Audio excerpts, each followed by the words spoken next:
Fruits. Vocabulary. Táo, Apple. táo. Chuối, Banana. chuối. Cam, Orange. cam.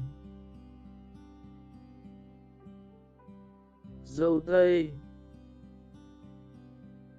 Strawberry.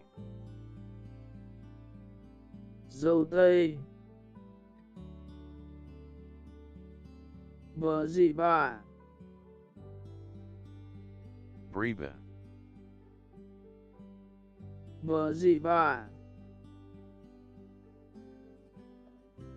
Nho, Grape. nho. Dưa lưới, Melon. dưa lưới. Dứa, Pineapple. dứa. Xoài,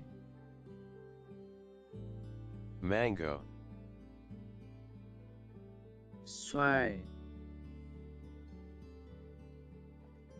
Đu đủ, Papaya. đu đủ. Kiwi, Kiwi. kiwi. Lê, Pear. lê. Anh đào, Cherry. anh đào. Đào, Peach. đào. Mận, Plum. mận. Chanh, Lemon. chanh. Chanh xanh, Lime. chanh xanh. Quýt, Mandarin. quýt. Mâm xôi, Raspberry. mâm xôi. Quả việt quất, Blueberry. quả việt quất. Dâu đen, Blackberry. dâu đen. Lựu, Pomegranate. lựu. Dừa, Coconut. dừa. Trái vả, Fig. trái vả. Dưa hấu, Watermelon.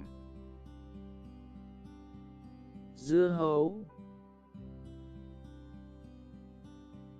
Chanh dây,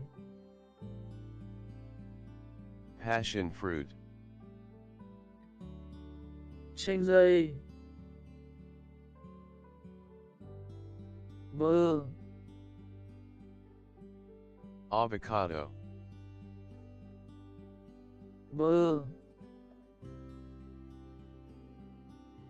trà là, date, trà là, mãng cầu nĩa, cherimoya, mãng cầu nĩa, vải thiêu, lychee, vải thiêu, ổi, guava, ổi,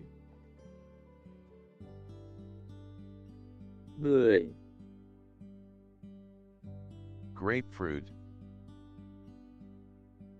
bưởi, mai giang, loquat, mai giang, thanh long, dragon fruit, thanh long,